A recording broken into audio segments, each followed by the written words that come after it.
Hi everybody, welcome back. This is Dr. Schwartzman.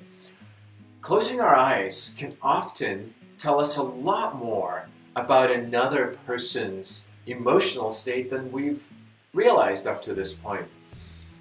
There's some research that has surfaced discussing this notion that closing our eyes can actually help us understand another person's emotional state.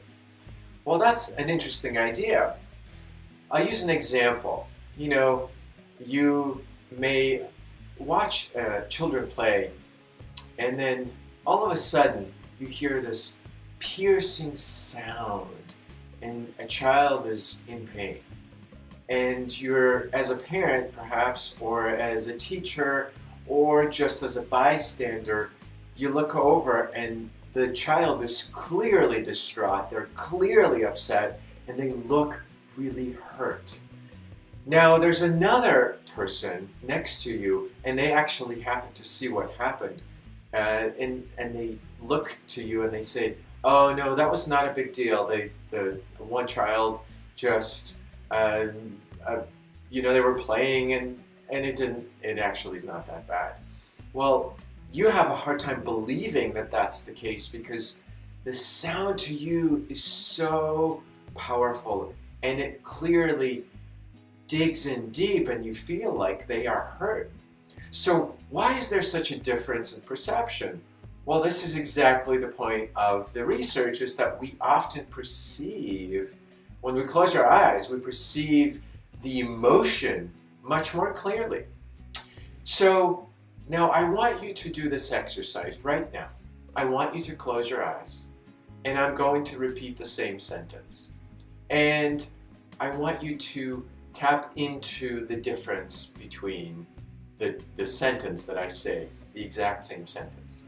Here it is. Close your eyes right now. I am so happy to see you. I am so happy to see you. Now open your eyes. Did you perceive the difference? Now here's the difference. Now I try to be as consistent in that sentence as possible. But the difference is, the first time I said it with a smile. And the second time I said it without a smile. Now think about this. Perhaps at work, or if you have employees, or if you have some sort of voicemail, or in any given situation when you're on the phone, if you ever have anyone work for you or with you, or however you want to describe that, you always want to encourage the person to smile on the phone. You also want to do that yourself, because remember, that smile comes through the telephone. So that same idea is what I was trying to demonstrate. Perhaps not the best way, but I am sure you were able to detect the difference between the two. So remember, sound travels quite well, and our perception of sound and the perception of emotion can be pretty powerful when we close our eyes. So next time you observe something, don't believe everything you see. Also, don't believe everything you hear. So our perception can be pretty powerful of another human emotion when we close our eyes.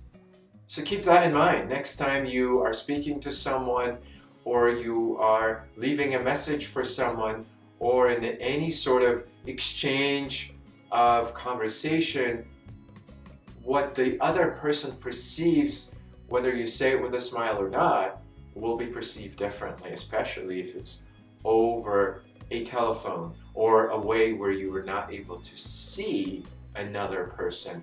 And again, the research that we're now discovering is that when we close our eyes, our perception of emotion is that much different. And until next time, be well, stay well, and listen well. And I look forward to seeing you again.